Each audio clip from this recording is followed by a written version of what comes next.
मिलो भारत के सबसे ज्यादा वायरल राज्यसभा एमपी से राघव चड्ढा।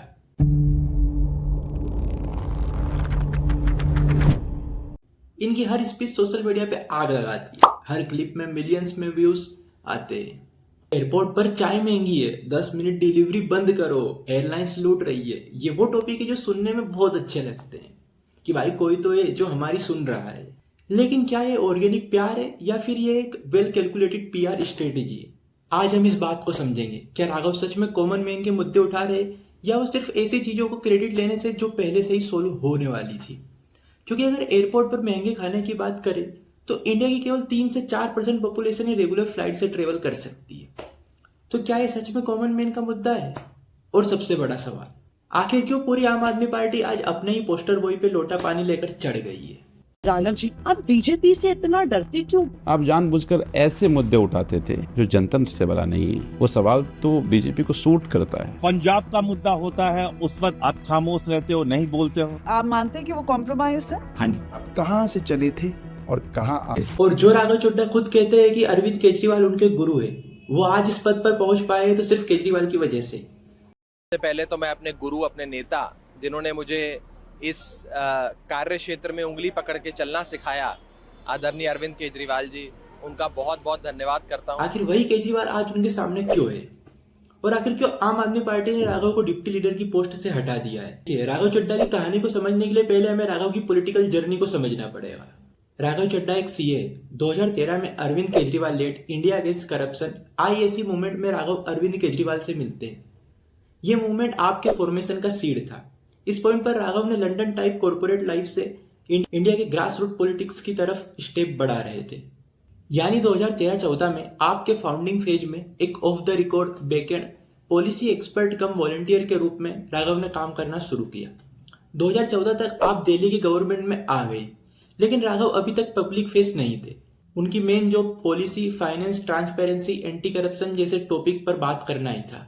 2017 दिल्ली इलेक्शन के बाद आपने सिस्टम में यंगर जनरेशन को इंटीग्रेट करने का प्लान बनाया और Raghav technical plus political hybrid बनना शुरू हो गए। 2019 लोकसभा इलेक्शन में राघव आपके टिकट पर साउथ दिल्ली से चुनाव लड़ते हैं, लेकिन उसमें रमेश बिधूरी जो कि बीजेपी के कैंडिडेट थे, उनसे राघव को हार का सामना करना पड़ता है। इसके बाद 2020 के दिल्ली विधानसभा इलेक्शन में आम आदमी पार्टी एक बार फिर से राघव को टिकट देती है। राघव राजेंद्र नगर कॉन्स्टिट्यूंसी से चुनाव लड़ते हैं और 20,000 से ज्यादा वोटों के मार्जिन से चुनाव जीतते हैं। इसके बाद आम आदमी पार्टी राघव को दिल्ली जल बोर्ड का वाइस प्रेसिडेंट बना देती है। इस टाइम तक राघव का ब्रांड इमेज एकदम reform oriented, data driven, clean, youth connect वाला बन गया था। अब 2022 का फेज स्टार्ट होता है।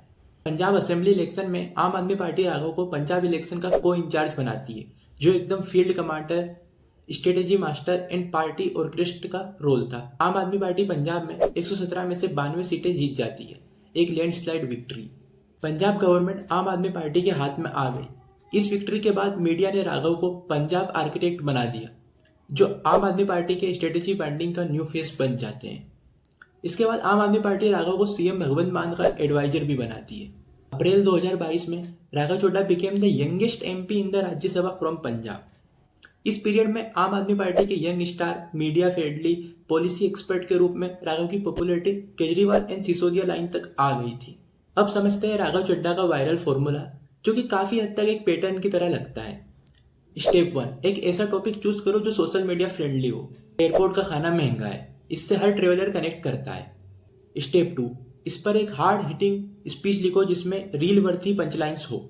एक साधारण सी पानी की बोतल जो 20 रुपए की बाजार में मिलती है, वो एयरपोर्ट के भीतर जाकर फूड आउटलेट पे 100 रुपए की मिलती है। आज यात्री जो इंतजार कर रहे हैं अपनी फ्लाइट का, वो पानी पीकर पेट भर रहा है कि कहीं 250 रुपए की चाय और 350 रुपए का समोसा ना खरीदना। जैसे ही पार्लियामेंट में स्पीच दी, उसकी सिनेमेटिक एडिटिंग करवा के यूट्यूब, इंस्टा, फेसबुक पर फैला दो। और स्टेप 4, कई बार टॉपिक बोलो जिसपे एक्शन पहले से ही प्लान हो। जैसे ही सरकार बदलाव करे, झट से ट्वीट ठोको, I am the catalyst of this change. नहीं समझ आ रहा? मैं बताता हूँ। तो देखो, इसका सबसे बेस्ट एग्जांपल है उड़ान यात्री कैफे। राघव ने दिसंबर 2024 में बोला कि एयरपोर्ट पे चाय समोसे बहुत महंगे मिलते हैं। उनकी ये स्पीच बहुत वायरल हो जाती है, इस पर मिलियंस में व्यूज आते हैं। फिर जैसे ही कोलकाता एयरपोर्ट पर उड़ान यात्री कैफे खुलता है, राघव ट्वीट करते हैं और लिखते हैं कि आई am the catalyst of this change. लेकिन रियलिटी ये है कि सरकार ये प्लान नवंबर 2024 से ही बना रही थी। आप यह आर्टिकल देखिए जो कि 10 नवंबर का है, लेकिन राघव की स्पीच आती है 4 दिसंबर को। यही सेम चीज होती है गिग वर्कर्स वाले केस में। दिसंबर 2025 में राघव 10 मिनट डिलीवरी पर एक पावरफुल स्पीच देते हैं, जहां वह कहते हैं कि 10 मिनट डिलीवरी सिस्टम हटना चाहिए। सर मैं बात कर रहा हूं जोमैटो और स्विगी के डिलीवरी बॉयज की, ओला उबर के ड्राइवर की, ब्लिंकिट जेप्टो के राइडर की। सरकारी भाषा में इन्हें गिग वर्कर कहा जाता है। स्पीड और डिलीवरी टाइम का जुल्म। आजकल सर एक 10 मिनट की डिलीवरी का खतरनाक ट्रेंड चल रहा है। और जनवरी 2026 में ब्लिंकिट ने 10 मिनट डिलीवरी प्रॉमिस हटा दिया। इस पर राघव ने कहा सत्यमेव जयते, हम जीत गए। लेकिन मेरे भाई, कोड ऑन सोशल सिक्योरिटी नवंबर 2025 में ही इन्फोर्स हो गया था। लो पहले आया, स्पीच बाद में। यहाँ तक कि इन्फो एज के फाउंडर संजीव बिखचंदानी, जिनकी जोमेटो में अर्ली इन्वेस्टमेंट है, उन्होंने भी साफ बोल दिया कि Raghav is adding nothing to the conversation, just jumping on the bandwagon. Raghav के टॉपिक्स हमेशा सेफ होते हैं। वो उन पे बात करेंगे जिससे इंस्टा की जनता खुश हो जाए, जैसे वर्चुअल डिजिटल असेट। मेरा चौथा सुझाव जो माननीय वित्त मंत्री जी के लिए है वो ये है कि legalise virtual digital assets as an asset class. या राइट टू फायर। सर आज मैं इस सदन में ये मांग रखता हूं कि जैसे इंडियन वोटर के पास राइट टू इलेक्ट है, वैसे ही राइट टू रिकॉल भी होना चाहिए। अगर देश का मतदाता अपने नेताओं को हायर कर सकता है तो वो नेताओं को फायर करने की शक्ति भी उसे मिलनी चाहिए।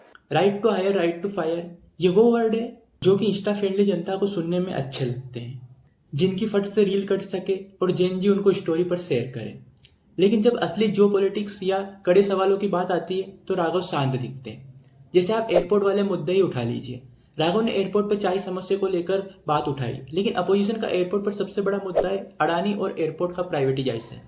इस पे राघव ज्यादा नहीं बोलते हैं। क्यों?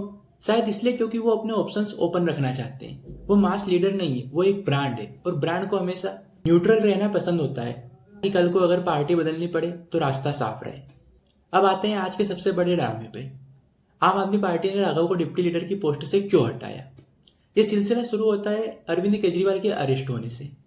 अरविंद केजरीवाल अरेस्ट होते हैं, पूरी पार्टी सड़क पर थी और राघव कहाँ थे? राघव उस टाइम पर लंदन में आई सर्जरी करवा रहे थे। करीब 71 दिन तक वो पार्लियामेंट से गायब थे।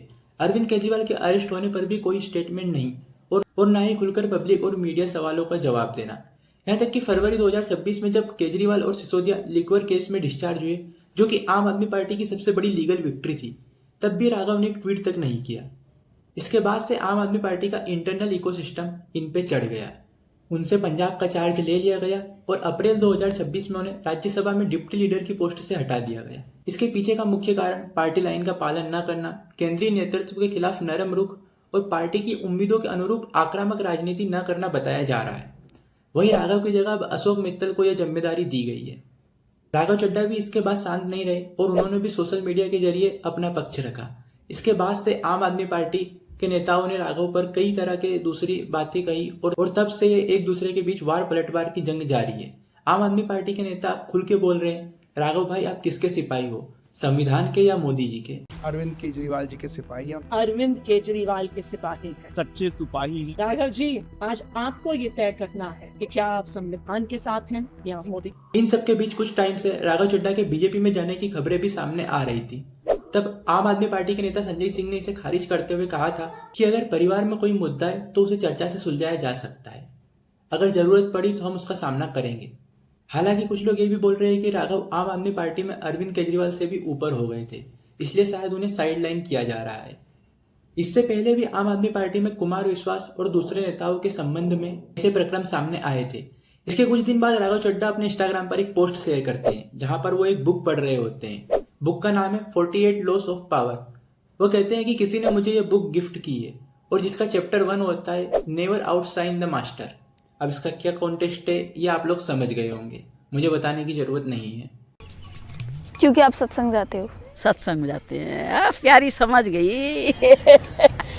बाकी देखो, अगर मेरे ओपिनियन की बात करें तो मेरे ख्याल से भले ही वो क्रेडिट लेने की कोशिश करते हो, पर कम से कम वो मुद्दों को कन्वर्सेशन में तो लाते हैं। बाकी सेलिब्रिटी एमपीज की तरह नहीं जो राज्यसभा जाते तक नहीं है। मेरे ख्याल से हमें ऐसे और एमपीज की जरूरत है जो रील बनाए पर एटलीस्ट मुद्दे तो उठाए। लेकिन ये भी सच है कि रील बना के वायरल होने में और ग्राउंड पर पॉलिटिक्स करने में जमीन आसमान का फर्क है। राघव एक मास लीडर नहीं है, पर वो बहुत स्मार्ट है। उन्होंने अपने ऑप्शंस ओपन रखे। वो हमेशा कॉमन मैन की बात करते हैं। वो किस पार्टी में जाएंगे ये तो वक्त बताएगा, लेकिन एक बात पक्की है, इनकी अगली रील का इंतजार पूरा देश कर रहा है। वैसे आपको क्या लगता है, क्या राघव को अपनी खुद की पार्टी बनानी चाहिए या बीजेपी या किसी दूसरी पार्टी में ज्वाइन होना चाहिए? कमेंट में अपनी राय जरूर बताएं। बाकी अगर वीडियो पसंद आया हो तो वीडियो को लाइक और चैनल को सब्सक्राइब जरूर कीजिएगा। और क्या आपको लगता है राघव सच में क्रेडिट स्टीलर है? कमेंट में अपनी राय जरूर बताएं। बाकी मिलते हैं नेक्स्ट वीडियो में।